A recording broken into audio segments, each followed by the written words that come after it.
good few folks in the room. Can everyone hear me? Great. So welcome to our Costtober 2021 workshop, Scale, Context, and Cost, Generating Testable Hypotheses Using a Real-World Cost Efficiency Data Set. My name is Sam Fishman, and I'm a program manager working at the Center for Effective Global Action, where I work on our cost transparency initiative and manage our costing community of practice. Just to give you a bit of background, CEGA, or the Center for Effective Global Action, is a hub for research on global development. Our research and interdisciplinary network, including a growing number of scholars from low and middle income countries, identifies and tests innovations designed to reduce poverty and promote development. Our cost transparency initiative works to study and improve the market for producing and using cost data and establishes best practices, methods, and tools, and builds a sustainable research capacity for producing cost evidence.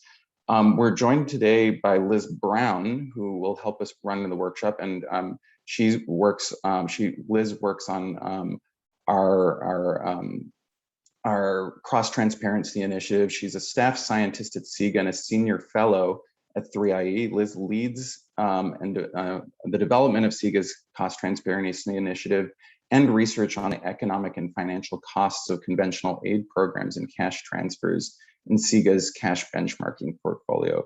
She launched CEGA's community. She and I launched CEGA's costing community of practice in early 2020 to advance best practices in cost evidence and coordinate a collective response to the challenges of producing high quality cost evidence in international development. So yeah, that's a bit of an intro to CEGA and our costing community of practice and Liz's background. I also want to introduce our co-organizers for this workshop. The workshop is jointly organized with the International Rescue Committee and the Abdul Latif Jameel Poverty Action Lab, or JPAL. Both are members of our community of practice. JPAL is a global research center working to reduce poverty by ensuring that policy is informed by scientific evidence, anchored by a network of more than 250 affiliated professors and universities around the world. JPAL draws on results from randomized impact evaluations to answer critical questions in the fight against poverty. And today from JPAL, we're joined by Radhika Bula. Radhika is a senior policy manager at JPAL Global, where she manages JPAL's education sector and CEA teams.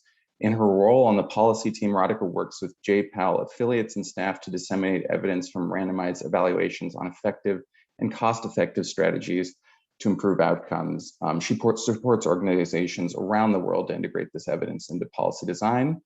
And finally, our third organizational kind of co-manager of this workshop is the International Rescue Committee. And International Rescue Committee helps people affected by humanitarian crises, including the climate crisis, to survive, recover, and rebuild their lives. Founded at the call of Albert Einstein in 1933, the IRC is now at work in over 40 crisis-affected countries, as well as communities throughout Europe and the Americas. And we're joined by Caitlin Tulloch from the IRC. Caitlin is an associate director of the best use of resources at the unit at the IRC, where she leads a team conducting the cost efficiency and cost effectiveness of humanitarian programs. Since 2015, this team has conducted 10 cost effectiveness analyses and more than 100 cost efficiency studies, and created the systematic cost analysis scan software to enable rapid field-based cost studies. While at IRC, Caitlin has served on advisory panels about cost analysis in the humanitarian sector, including interagency standing committees, task team on activity-based costing, and the value for money group of the brand bargain cash workstream, and more. So that's a bit of an introduction to our workshop organizers. And before I hand it over to Radhika to get us started today, I'll just say a quick few words on why we are organizing this workshop. So many of our community of practice members share this experience of comparing cost data from different programs and cost efficiency and cost effectiveness data in order to inform future programming. And there's general agreement that to draw accurate and useful conclusions from cross data, strong attention needs to be paid to contextual variables and the scale of programming is particularly critical. And while this is conceptually not so surprising, it's another matter to look at real world data and identify a way to identify patterns and pay attention to the right things and pick up those patterns in cost efficiency data. And in this workshop, we'll walk through a real world cost efficiency data set from IRC that Caitlin is going to share with everyone. And I'm going to send that to the whole group shortly after my intro, so everyone has an actual copy of that. And we hope participants walk away with new insights into how to assess comparative cost data and generate testable hypotheses from this data. So without any further ado, I'll hand it over to Radhika to get us started. And thank you all for joining. We're really happy to have you here.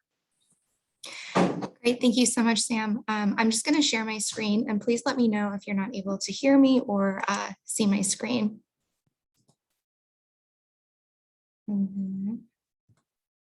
Okay, great.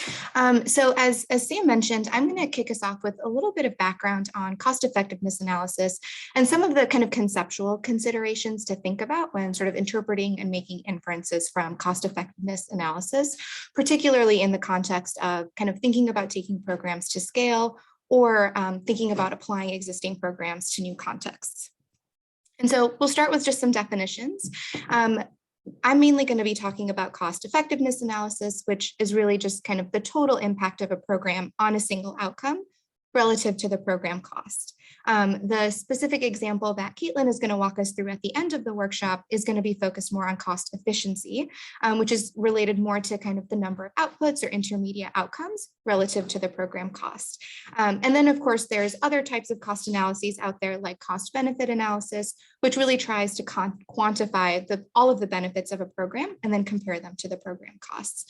So mainly today we'll talk about cost effectiveness analysis and then go through a specific real world example, as Sam mentioned, using cost efficiency data. So I'm sure many of you on this call are familiar, but as we think about cost effectiveness analysis, one way that we can think about representing it is through this ratio of the impact of the program on a specific outcome relative to the total cost of implementing that program. And on the impact side, these results generally come from an impact evaluation, like a randomized control trial, and they focus on a specific outcome. Like in education, we might think about the impact on math test scores. And then the total cost of implementing the program comes from the costs incurred from actually implementing the program. And the best practice is really to try and have as disaggregated cost data as possible when organizing and gathering the total cost of a program. And this can be really helpful, one, because if you're comparing across programs, it makes sure that you're being consistent in the assumptions that you're making and the inclusion criteria that you have about the cost that you're including in any given analysis. But it can also be useful for making inferences since, as we can imagine, just like impacts, costs will also shift depending on the scale that we're working at or the context in which you're working. And so very disaggregated data just makes it easier for us to be quite transparent about what some of those costs might be that we'll need to be particularly careful about. And there's different ways of approaching cost effectiveness analysis, mainly driven by the specific question it is that you're trying to answer or the decision it is that you're trying to inform. And so retrospective analysis, which is what it sounds like. You conduct this after a program has been implemented and evaluated. And here you can use the actual impacts and costs of the program to really get an understanding of what the cost effectiveness of that program as evaluated was. On the other side, prospective analysis is aimed to kind of predict the cost effectiveness of a program before implementation has started or before it's been completed. And this can be really useful for planning purposes, especially if you're thinking about the scale at which a program might operate, or if you're thinking about taking a program to a larger scale, or for example, if you're thinking about adapting that program to a new context or varying different program elements, for example. It's worth noting, of course, that in a prospective analysis, because this is based on predictive information, there's much more uncertainty and a greater number of assumptions that you're going to be considering. But this is one way that making inferences about cost-effective analysis with the careful considerations we're going to talk about can be a useful planning tool. So with this information in mind, we can think about sort of what we can and can't learn from a cost effectiveness analysis. And so CEA, or cost effectiveness analysis, can certainly be a useful tool in the decision-making process, but doesn't necessarily by itself provide enough information to make an investment decision. And so rather we can think about how cost effectiveness analysis combined with other data, other points of information can be sort of one input into that decision-making process. But just like with impacts of a program, similarly with cost effectiveness analysis, we can't assume that the cost effectiveness of a program is going to be the same in all scenarios. And particularly the role of scale and the context in which a program was originally done and might be implemented in anew will play a role in how we can kind of interpret the results of the CEA. And so I'm just going to spend the rest of my time, the next few minutes, talking about what some of these kind of illustrative considerations might be, just to get us kind of thinking about it ahead of the exercise that we do later on. So this is the cost effectiveness ratio that we looked at already. And I'll start by talking about some of the considerations on the impact side of this ratio. So this is a graph which looked at the additional years of schooling achieved per $100 spent for about 15 different interventions for which we had existing cost data. And the programs are organized along the x-axis based on kind of their intervention type. And all of these programs were evaluated using a randomized control trial.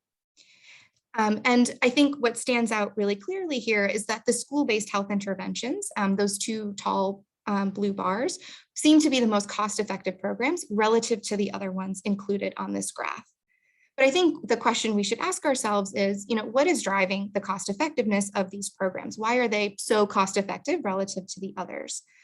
In this case, if we sort of broke down the CEA ratio and actually looked at the model, these are really, especially in the case of the deworming program in Kenya, this program was incredibly inexpensive to implement. The pills that are associated with deworming are often just pennies on the dollar, and the program was also moderately impactful. And so together, those pieces make this program, as evaluated in Kenya, a very cost-effective approach. But of course, this graph or this bar doesn't really tell us what to do with that information or how this cost effectiveness might apply in other places. And so just as we do with the impact of programs, the cost effectiveness of a program can also vary by the context. And this can make sense if we think about kind of the breakdown of the CEA ratio. There's the impact and then there's the cost. And so just like we think about how impacts might vary by context or the generalizability of an impact of a program to a new context, all of those questions that we ask ourselves hold when we think about the cost effectiveness of a program as well. And so in the case of deworming that we're looking at here, one of the key questions we might ask ourselves is kind of how prevalent are worms, or what's the incidence rate of worms in another context we might be thinking about implementing this program. Just as with impacts, those will be affected by kind of the needs and this context in which you're thinking about. And similarly, that will affect the impact of the program, which then has implications for how cost effective your program is. And so this is a relatively kind of simple example. This can get quite complex depending on the theory of change of the program that you're looking at. But really just to highlight that the impact of a program will vary, which then of course has implications for your cost effectiveness of the program. We'll then shift to talk about how of the cost side of the CEA ratio. And so this graph that you see on the screen here shows 3 programs that aimed to increase school attendance. And the graph itself plots the cost effectiveness when the program was evaluated at a relatively smaller scale, and then what it might look like in terms of cost effectiveness when done at larger scale. And in the cases of Malawi and the Dominican Republic, these estimates come from prospective analyses, which we talked about earlier. And what we can see is that in all of these cases, the CEA, the cost effectiveness was much higher when we kind of estimate what the program looks like at scale.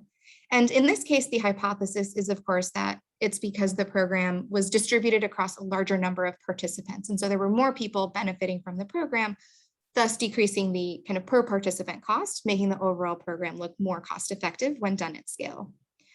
But there might also be instances in which the cost effectiveness of a program doesn't necessarily lead to higher cost effectiveness when done at scale. So some of these considerations that we might think about are like the geographic spread of the participants.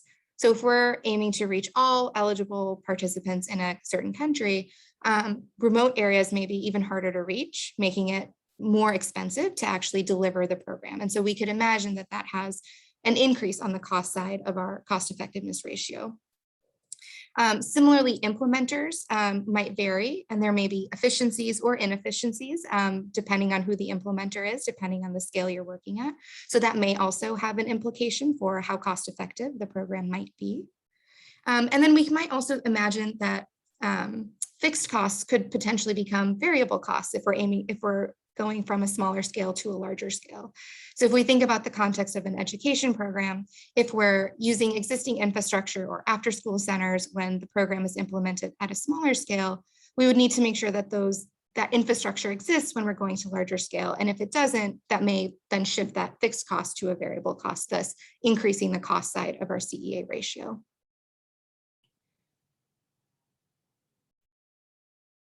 And so additionally, beyond kind of thinking about the scale at which a program is operating, just like impacts, the costs may also vary depending on the context. And so one example, if we look at the bar that's highlighted in orange here, this is of a program that provided iron and vitamin A pills to students in India. And one part of the program costs were actually having staff who were available to deliver the pills to the schools.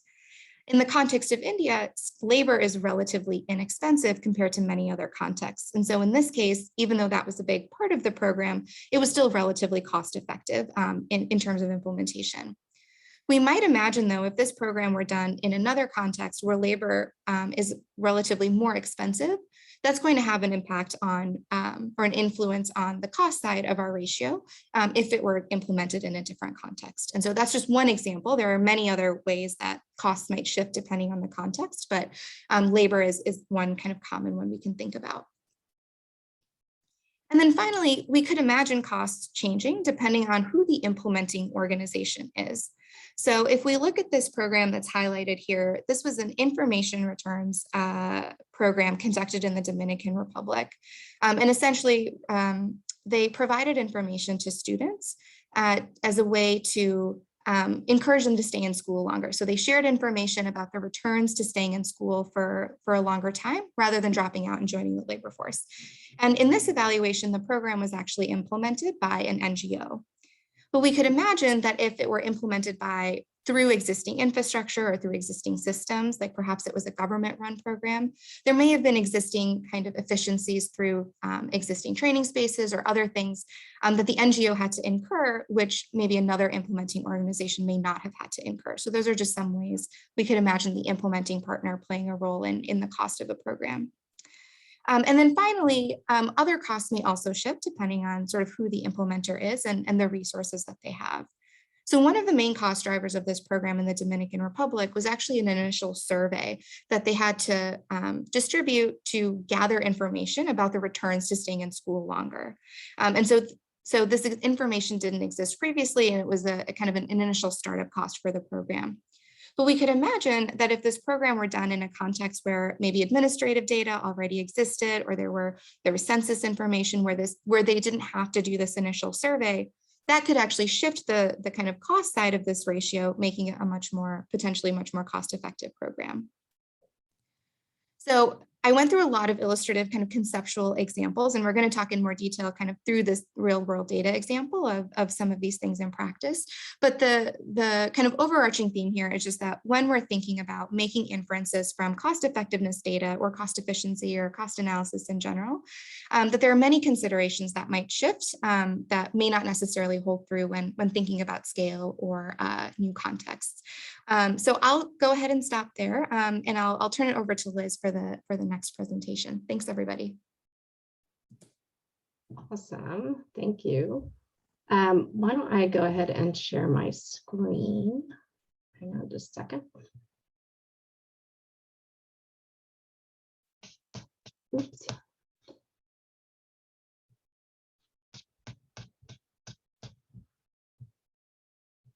Getting into the right mode here. Okay. All right, just let me know if you can see my screen okay. Great, awesome. Yep, we can see it. So, oops, hang on one second. There we go. Okay. So first, before we jump into the data analysis exercise, we want to review a few key definitions that are important for analyzing program costs. And we should be familiar from microeconomics, but we think it's important to go over them now. In particular, how to think about average cost versus marginal cost in the context of the data and analysis that Caitlin is going to be presenting. So just some basic definitions that are useful for analyzing unit economics. So average cost is really the cost per unit of production, which is obtained by dividing total cost by total output. So average price is really important to think about here. Average prices include fixed costs and overheads and also variable costs. So an example of this would be the cost per unit of education intervention provided, could be the cost per student in the school. Marginal cost is different. This is the change in total cost that results from producing one additional unit of output. And so it typically excludes fixed costs. And in particular, we might estimate the cost per additional student treated in a program, which provides information on the cost of the program expansion and scale economies. In terms of incremental costs, these are all terms you've probably heard before, but just reviewing a little bit of definitional work here. We're talking here more about the relative difference in total cost between a program and its comparator, like, for example, a no-cross counterfactual or a control group, the business as usual case, a baseline, or another form of treatment. And typically in costing studies, what we want to do is ensure that the cost analysis that we're doing is really well defined relative to this counterfactual comparison that we will be doing. It's really important point here to note that incremental cost and marginal costs are not the same. And this will come up in particular in the data set that we look at a little bit later with Caitlin, to differentiate and look at the data in a way that you can differentiate the average cost from the marginal cost. And so we'll talk about that during the case analysis. And I think it's a really good example that illustrates the important difference. So the big difference is really that with incremental costs, we don't really know how production has expanded. And so that's a really important difference there. So in terms of like putting this into more concrete terms, total cost and average cost. So here we have a total cost equation where total cost is total cost and price is price, P is price, and Q is the quantity for inputs. So here we have total cost being the sum over all of price times quantity for each of the different inputs that we would consider in a costing study. So this could be personnel, this could be books, this could be for a teacher training intervention, materials, other sorts of prices and quantities that we would multiply out. I'm literally thinking about line items, in a spreadsheet. So then in average cost, we take that total cost and we divide it by X, where average cost is divided by the total level of output. In the case of, say, a teacher training program, the output would be the number of beneficiaries or students that were treated in the program. Okay, marginal cost here is the cost associated with producing an additional unit of output. So here in this case, the level of output X, X2 versus X1 is sort of that marginal difference from a level of production at one level to an additional level. So our total cost X sub I is the cost of producing the X number of units. Usually X2 and X1 are equal to X1, X2 and X1 minus X1 is equal to 1. So the marginal cost is that extra cost of producing an additional unit, which usually depends on the number of units. And if we're thinking about this in terms of calculus, this is the small change in the total cost with respect to X. Okay, the other aspect of this important to think about is the difference between fixed costs and variable costs. In general, fixed costs do not vary with the level of output X, like, for example, office space or school buildings, but fixed costs can change over time. So it's really important to think about the context in which we are analyzing fixed and variable costs. So what is fixed or variable is really dependent on the situation. For example, we might consider a health post in an intervention to be a fixed cost if we're considering how many children we can vaccinate in the service area of an existing health post. In the case where we want to expand health services overall across the country, for example, we might need to build new health posts. In that case, we would need to think about the marginal cost to build one additional health post under a fixed budget to estimate the total number of health posts that we can build overall, for example. Variable costs change with fluctuations in the level of output, such as the number of children that will be served at the health post or the number of students that would be receiving the program. So the question then becomes, which cost should we use? Should we use average costs or should we use marginal costs? So generally, the general rule of thumb is that average prices include fixed costs, overheads, and also variable costs. Marginal costs only include the cost of producing one additional outcome of the intervention, so they will exclude fixed costs. And the choice depends on the specific research question that you're considering. And this is what we will take up a little bit when we turn it over to Caitlin. In general, we use marginal costs when we're considering scale up or expansion of a program, and average costs when the comparison of programs require two different types of infrastructure or inputs. The big thing is to be careful when using marginal costs, because an estimate of an existing marginal cost or infrastructure setting will underestimate the true societal cost. And then in terms of average costs, when analyzing costs over the long run, fixed costs in the short run can become variable over time. So I think the classic example there is if we are, the health post example that I gave, or you could think about it in terms of classrooms. Like, for example, they are fixed in the relatively short run, but if we have a larger student population, those fixed costs may become variable as we expand out. Okay, that's it for, I'm going to turn it over to Caitlin. And she is going to explain the data set, and let me stop share. And we will think about marginal costs and average costs in her context.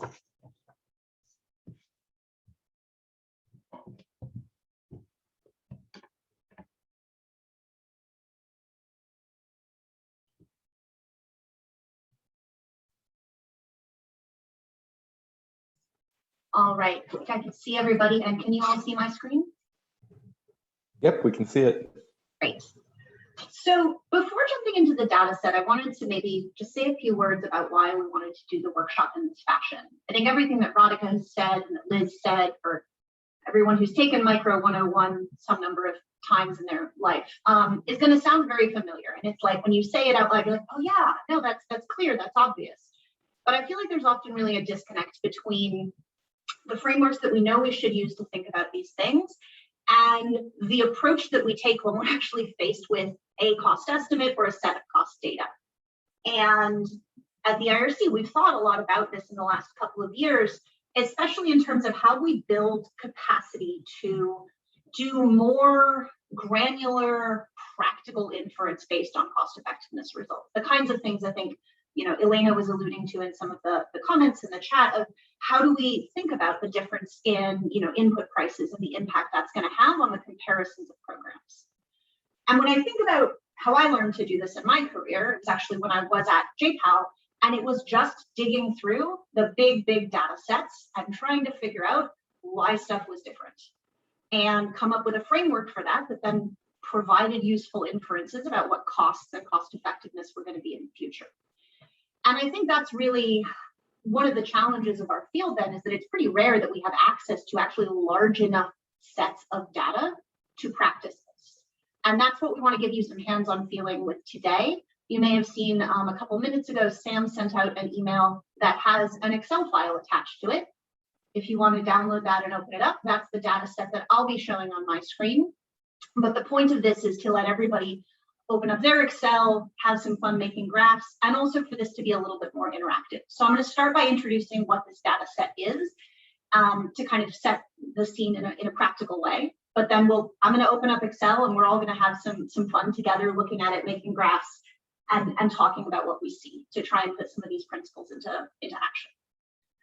So this is a data set about cash and voucher programs. I'm just going to start saying cash as shorthand, but in a few cases there are some voucher programs in here.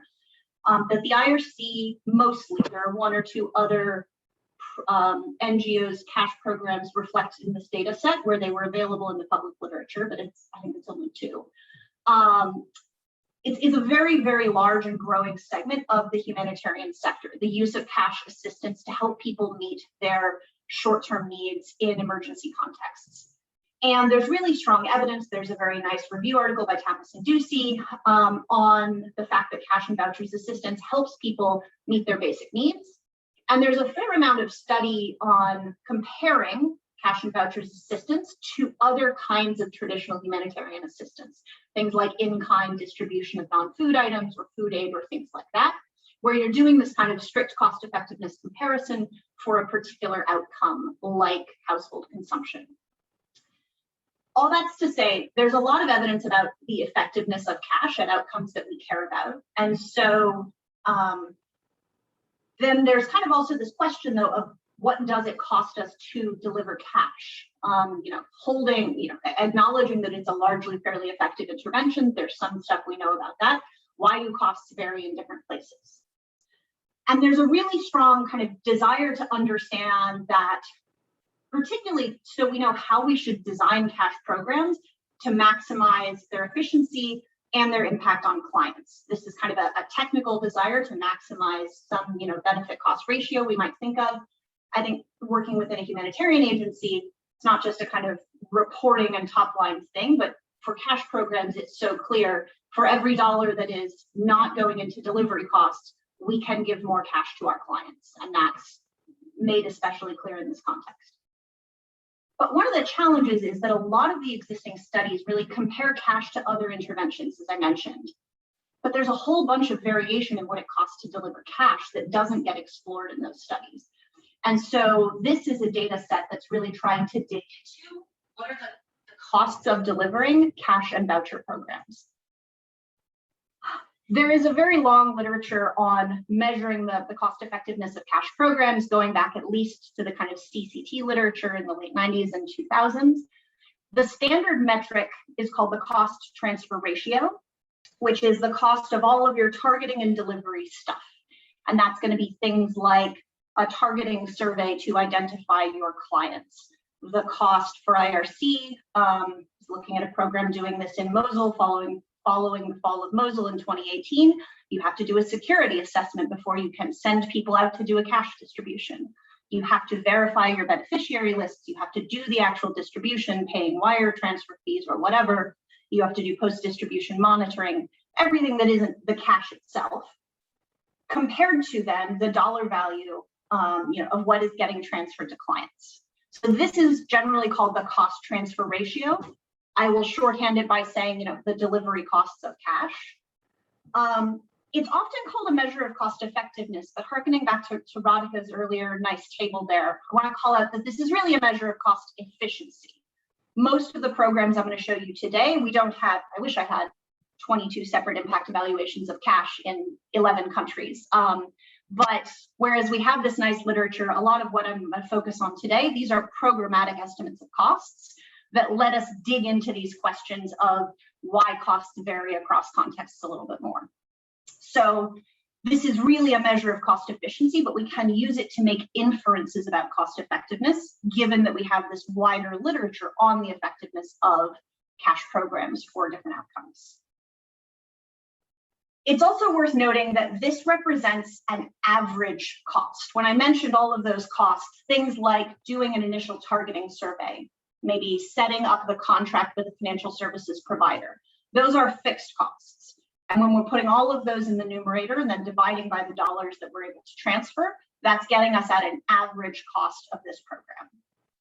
And that, I think, is really the relevant question for the most part. We'll want to understand what the average cost is of delivering cash through different program designs in different contexts, and how much variation there is. Because if there's a whole bunch of variation in the delivery costs of cash, we need to be a lot more careful about our inferences based on single program cost effectiveness. And if we can understand a little bit what factors drive that variation in delivery costs, then we're going to be better equipped to make inferences about what the likely cost effectiveness of such and such type program would be in the future. So in order to do that, we have been at IRC amassing a data set on the kind of cost efficiency, these delivery costs of cash for the last 4 or 5 years. And this is from a forthcoming or a paper that's under that we're working on right now. We have a common methodology. So to Radhika's point, we need to be measuring these things consistently so that comparisons are not biased by the methodology used for estimating or allocating costs. We have a common methodology that broadly follows an ingredients-based approach.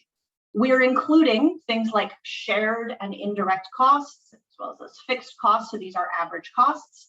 And in this data set, then, we've normalized everything to 2019 USD. So we don't have to argue about inflation. When we did that and just cast a big net and gathered everything we could, we had about 36 programs that we could look at. So that's pretty exciting. That Ducey and Tapas article, I think, had like 5 cash programs. So this is potentially a big step forward. We didn't just want to look at like the cost efficiency and say, okay, here's the average or here's the variance. We really wanted to start triangulating between how the delivery costs are different based on the characteristics of the program, the context, the clients, et cetera. So we could do this kind of inference. And so having started from this like scope of data we could find, we then, someone on my team went through and coded each of those programs for a whole bunch of variables relating to the program location, scale, design, and so forth. And that was things like country, region, year, the duration of the program, the size of transfers given, the number of households reached. And then also things like the targeting method. How did we identify beneficiaries? Or the delivery method. How did we get cash to them? And the idea is that if we know all these factors for a bunch of programs and we know the delivery costs, then we can start to make some inferences, we hope, we think, or maybe it's better to say, we can start to test some hypotheses about what causes these costs to vary in a way that's going to let us quantify some of those theoretical micro 101 type issues that we were talking about. By the time we got through this and we were able to really do a clean data check, we were down to about 23 programs. So this is not a trivial process, but it does mean that we have this 23 data point set that is letting us look at how these delivery costs relate to other variables. And the purpose of that really is to understand costs and then cost effectiveness. And I think I want to go back to this framing of hypothesis testing. There's a whole bunch of hypotheses that you will hear people say about why costs will vary. People have mentioned so far differences in context. You can dig a little bit deeper in that and say why. How does context, I think everybody would agree, context influences price. I would also say literally everything influences price and thus cost. There's no, the market where I live is different than the market in San Francisco for a haircut or a gallon of gasoline.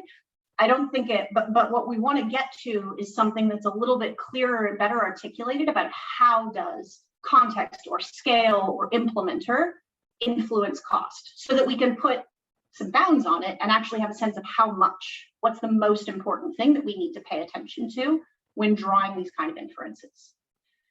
And at some point in this, we had a just gigantic list of hypotheses that my team was going and testing and trying to see what we could find. For our purposes today, I was going to talk about just a few of these. I think number one is this issue of returns to scale. Given that these are average cost estimates, they include fixed costs. I know how much effort goes into things like targeting surveys or beneficiary identification, setting up financial service provider contracts. Is that driving big returns to scale, or is that actually, the magnitude of that not so great? Are there any differences in the delivery costs of cash based on how you actually do the transfers? There's a lot of buzz around digital transfers and the way that that opens up the possibility for, maybe it's larger scale or just lower variable cost to push out dollars of cash to clients.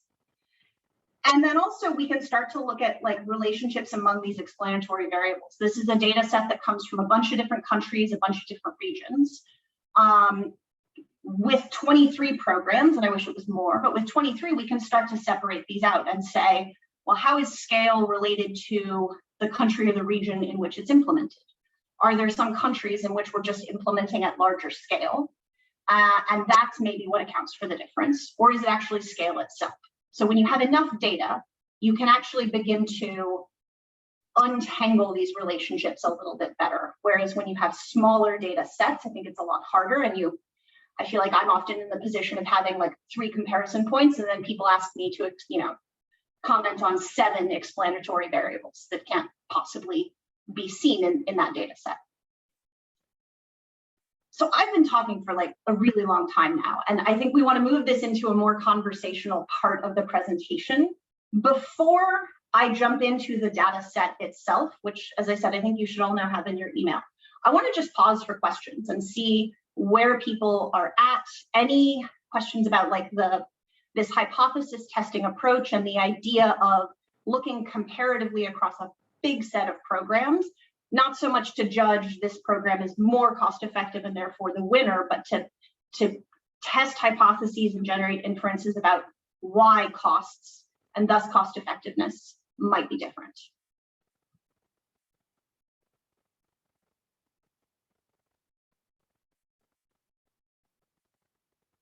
And I'll look at the chat as well, but let me know. Feel free to jump in with questions or put them in the chat.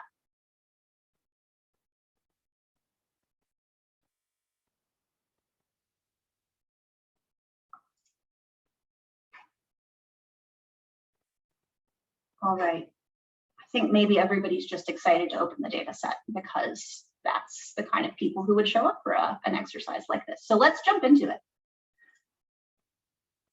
I'm going to open this up on my desktop that you'll be able to see, and everybody else can do the same.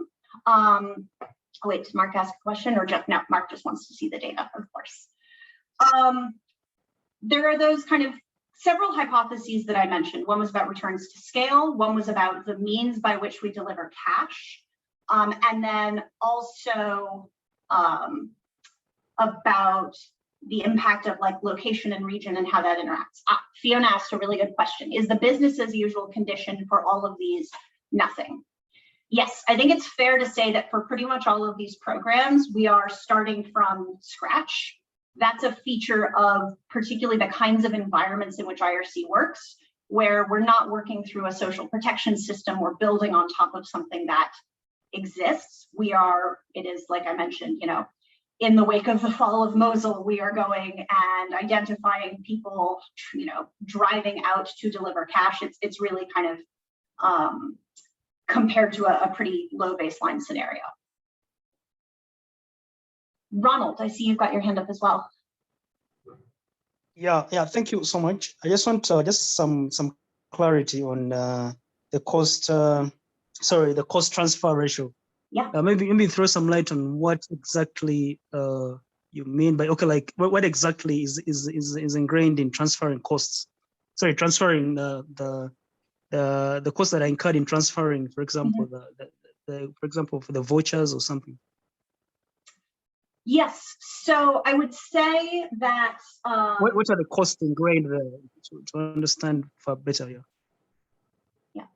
So if I'm understanding your question correctly, I think you're basically saying, what are the resources needed? What are the inputs that you actually need, the ingredients of running a cash program? Exactly. Okay. Exactly. I would say it is usually, I can talk about kind of the activities that we're doing, but it is identification of beneficiaries through some kind of targeting survey, things like that.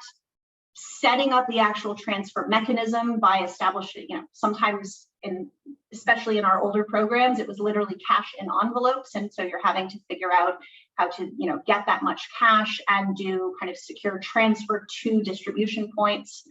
There is staff costs associated with planning those distributions, with the kind of M&E around maintaining a beneficiary list and deduplicating that with anybody else working in the area so that we're not getting multiple transfers.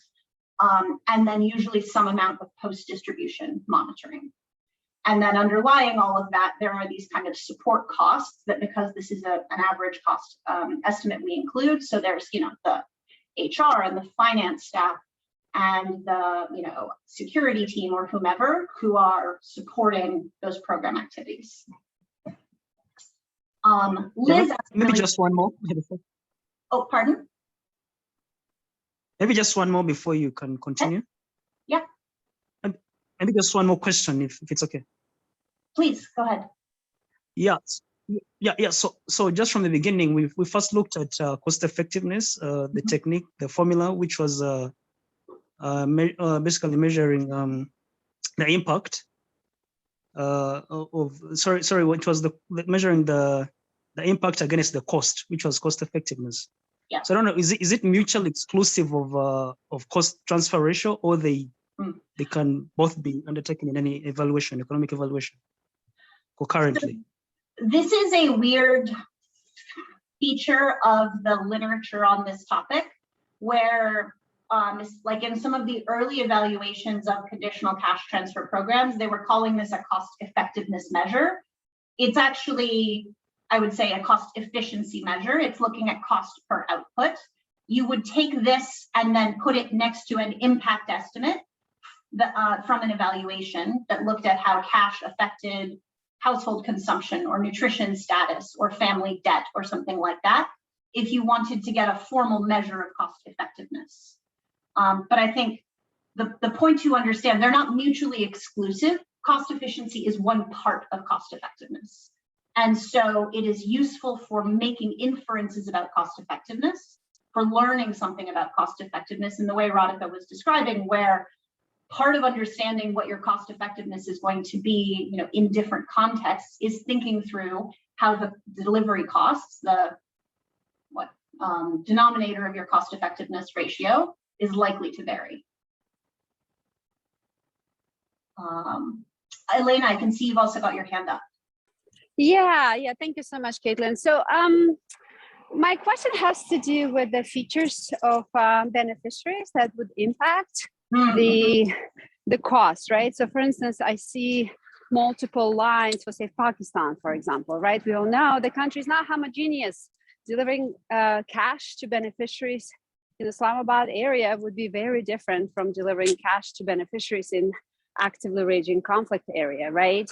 So if we don't account for that, then the reader's perception of the cost would be distorted, I think, because they would say, oh, look at this one's so much more expensive, it must be a bad program. Well, in fact, it may be actually reaching exactly the targeted beneficiaries. It's just much more expensive because of the circumstances, right? If you could just comment about that. Yeah, and I think that gets at, when you look at, when you look at the data set, what you're really trying to do when you're looking at differences in the cost efficiency, here's the cost transfer ratio in this column right here, there are so many different things that could be affecting that. I mean, Radhika presented a pretty good comprehensive list of all of them. But as you say, when you talk about a different beneficiary population, it's much easier to serve an urban population with access to mobile money and bank, who already have a bank account in Islamabad, compared to the federally administered tribal territories and a mobile population where maybe there are not existing records of their household income and they're not touched by any kind of banking system. I think that there are two ways that I would think about approaching that with this kind of analysis. And the ideal of what you would want to do is to just keep adding columns to this spreadsheet. And every time you're thinking of what are the differences in these characteristics, who are we serving, where is it being done, how is it being done, you keep adding columns to track that. And I think that's where this kind of data, almost as a descriptive data set, is just super useful, where you can look at it and say, wow, there's a huge variation in the costs of delivering cash, or in the duration of these programs, or in the scale of these programs, and just start to dig into and complicate our idea of what cash is. And the same kind of thing would apply to any other, in the education space, all of the things that we lump together as teacher professional development. There's huge variation in that. In livelihood services, there's huge variation. I think one of the things our sector can get better at is just doing much better descriptive work of what the interventions are and who they're serving. And then some of that can float into the data exercise, the analysis exercise itself. As I say, you keep adding columns, you try and tag these. And this was actually, to give a bit of process insight, we started with a much smaller, narrower spreadsheet. And as we talked to our cash team and to the teams on the ground who had run these programs, we started adding columns to track what are those kinds of differences that were emerging in conversations. But I think the other piece of that, so as much as you can, you want to capture that.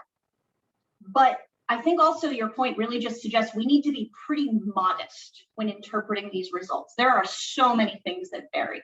And we want to avoid just pointing at this and saying, that is the cost of cash in Pakistan. If nothing else, what I think we should be taking away from a lot of these analyses is how much we still don't know about how much it costs to do stuff and why those costs vary. And then feeding that through, we should be pretty modest about inferences based on a single cost effectiveness estimate. And so the value of this, I would say, I don't want to position this as driving towards like comprehensive answers that this is the cost and these are the reasons that it varies. I think it's a descriptive exercise, first and foremost, that helps us dig into what those sources of variation might be. I'm always very modest when I go out. I get more and more modest the more data I get, because the story is always getting more complicated. All right, so let's jump in. Let's have some fun with Excel. What's the first thing that you should always do when you open a new data set? You should just look at the descriptive statistics. You should, if you can, you should just graph it. But one of the things that I think is really interesting, I mean, let's talk through the variables that we've got here. And maybe this can get at one question that I think I saw Liz put in the chat here. As you look across the variables here, there are, 21 of these mated in across, I think it's about 10-ish countries. Our sample has a lot in the Middle East. The IRC in particular has done a lot of cash delivery in the Syria response region. That's a feature of our sample. We're going to be able to say more about the Middle East than other places. And so we should take that piece of modesty with us. It's going to be harder for us to draw really strong inferences about other places. We can, these programs seem to range from like, 3 to 6 months on the low end to about 2 years in duration. And in terms of the number of transfers they're giving per household, and that's what this variable here in column G is. It's as low as 1, some kind of one-time transfers, and up to as many as about 6. Oh, there's one where we gave 10 rounds. So a lot of these are in the kind of 4 to 6 range. It looks like it's kind of monthly transfers over a period of time. But thank you, Liz. Let me get back to this minimum expenditure basket, because there is one other unique feature of this data set. In humanitarian contexts, we are not generally free to set the value of transfers at whatever we want them to be. You'll see, in some of the Give Directly studies or things like that, they're experimenting with transfer size and looking at the results that has, for client outcomes. There's actually a practice in the humanitarian sector where altogether the humanitarian actors set what the minimum expenditure basket is, which is kind of a price purchasing power metric, in order to meet people's basic needs. And then that is used to set a consistent transfer size for that humanitarian response. And that means that actually, if you think about this ratio of delivery costs to dollar transferred, the easiest way to make that look super cheap is to give $1 million transfers. If I just give $1 million to like 3 people, even if it costs me a couple thousand per household I transfer to, that ratio is going to look really good. But this is a feature of the context in which we work in the programs in this data set, that is constrained by the this kind of practice of setting common transfer values in a particular humanitarian response. So that's another thing that's going to be specific to this data set, and we need to think about. This is probably not the data set we want to use for looking at how cost efficiency and thus cost effectiveness might vary if you're doing really big differences in the transfer size, because that's just not what's in here. So again, back to these kind of basic descriptive statistics. There are a couple of really small programs in here. 300, I want to say there was one that was less than 200 somewhere in here. but IRC in some cases gets funding to do really small scale programs. And on the other hand, we've got some programs that are larger, up, 5,000, 6,000, but a lot are kind of in the middle, round about 1,000. And this again, this is something about, it tells you something about what inferences we can draw. This is not the data set to look at if you want to understand the cost effectiveness of massive, kind of social protection style transfer systems, done through governments, to Fiona's point about what's business as usual. This data set is going to tell us about small to medium scale programs in humanitarian contexts. That's what these costs reflect. And then if we go farther to the right, you can start seeing some of these coded variables for the types of cash that were, or the types of targeting and delivery that were done. We created some categorical variables for whether cash was delivered digitally. This would be kind of wire transfers or things like that, or non-digital, usually money transfer agents or cash in envelopes. And then a little bit more granular, money transfer agents, electronic transfers, physical cash, and unknown. We also did some amount of coding for if you give one-time transfers versus repeated transfers to the same family. And if you think about that cost structure, that's going to theoretically have a pretty big impact. If I incur all of my fixed costs to identify and establish a link with one family, and then I push 1 month of transfer through versus 6 months of transfers, that's going to have a really big impact on costs. All right, I think we have about 15 minutes left. So I just want to start showing you guys some of the graphs and how you would do this. But any other questions about the data before we jump in there? All right. So I'm going to start with my favorite graph. Wait, where did it go? I'm sorry, I thought I had it in here. I put it somewhere else. I pre-baked a couple of graphs that appear to have fallen out. So while I'm grabbing this, can one of you say, how would you think about testing this returns to scale hypothesis? What graph would you make, or what statistical relationship would you look for?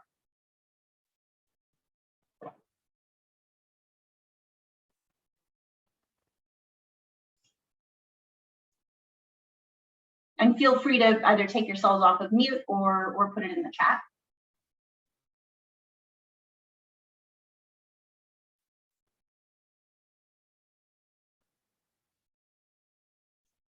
All right. Well, I'm going to show you the answer because my file has finally opened. This is a pretty basic Micro 101 style average cost graph. These are all of my cash programs in this data set. This is that cost transfer ratio in 2019 USD. And then this is scale in terms of the number of households that we reached. And this is usually at this point the first graph we make whenever we're doing a big comparative analysis on my team, because we found that returns to scale tend to be a pretty big explanatory factor in the variation that we see in the cost of delivering all kinds of assistance. And when you look at this, you see what looks to me, and I got some statistical estimation on this, but what looks like returns to scale, the average cost falls as the scale gets bigger, but decreasing returns to scale. It's not just a line where every unit of scale gets you a decrease in the average cost. It's kind of flattening out at some point, and even you might say, is it rising again over here? There's not a ton of data. I don't think we can say that really securely. But I think this point that it kind of falls sharply and then levels off is descriptively pretty true.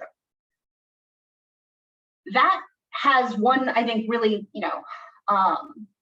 helpful inference that we can take if we wanted to interpret then cost estimates and think about the potential cost effectiveness of programs in other contexts.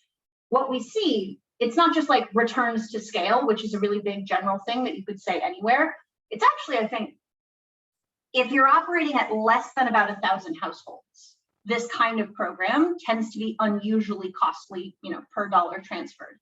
And if you get past that point, then you're getting down into more, more cost efficient and thus presumably cost effective cash transfer programs. So this tells you something. It's not just, if the program is at larger scale, it will be such and such cost effective. It's if you get past this point, and that would help you think about the likely cost effectiveness of a cash program that you might take into a new context. For IRC's purposes, this is not just about like inference based, and kind of external validity of cost estimates. This is also a programmatic guideline. It says, look, if we want to do cash programs cost effectively, we believe, the evidence shows cash is generally more cost effective than in-kind assistance for certain outcomes. But if we want to do cash well, we need to make sure we're reaching this minimum efficient scale. And so that inference isn't just helping us do, predict cost effectiveness. It's actually helping us achieve cost effectiveness in the delivery of services. Questions about returns to scale? My favorite thing in the world. Fiona, good question. Are the right-hand side ones the ones with fewer transfers per person? No, in general, they're not. And we actually, I think another way of saying this is kind of, what is your definition of scale? Should we think of scale in terms of people reached, in terms of transfers given, in terms of dollars transferred? Because especially as you think about those like fixed and variable costs, you would expect to see returns to scale based on really the total dollars that you transfer. That's what is a variable cost that keeps growing, even if you've reached a set number of households. And I can just say, no, these are not unusually like small number of transfers per household. We actually redid this graph using multiple definitions of scale, looking at dollars transferred, households reached, number of transfers given, and it looks the same in all cases. What does this graph look like for columns N to U? Sorry, let me go back to.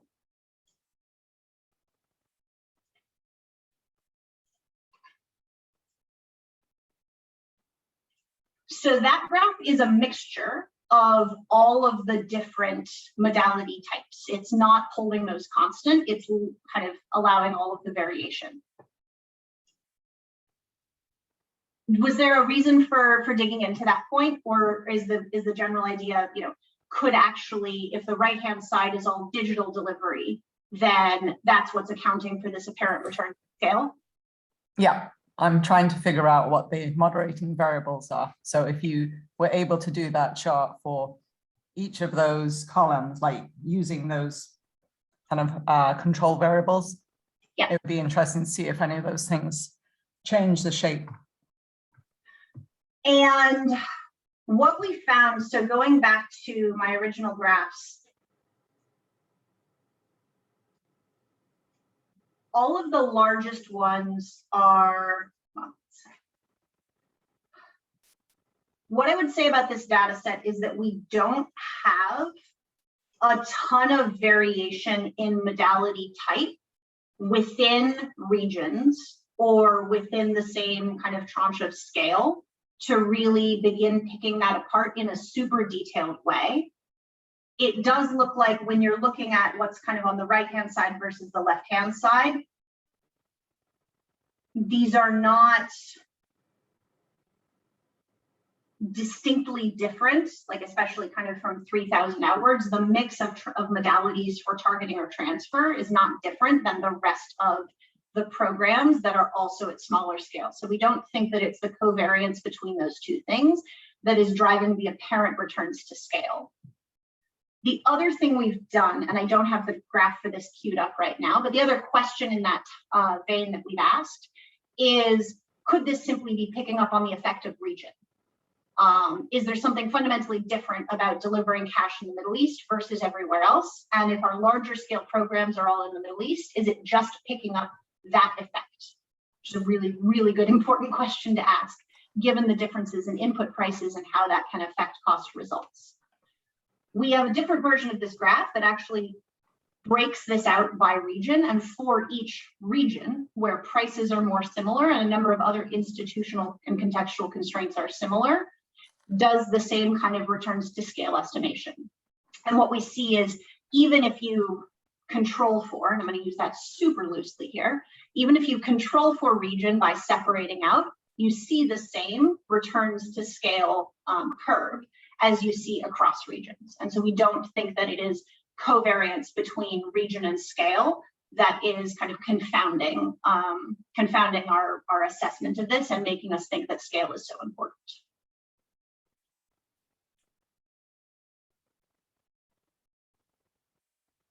Any other questions jumping out at people? What else would you, well, maybe you are doing in your own Excel on your own desktop?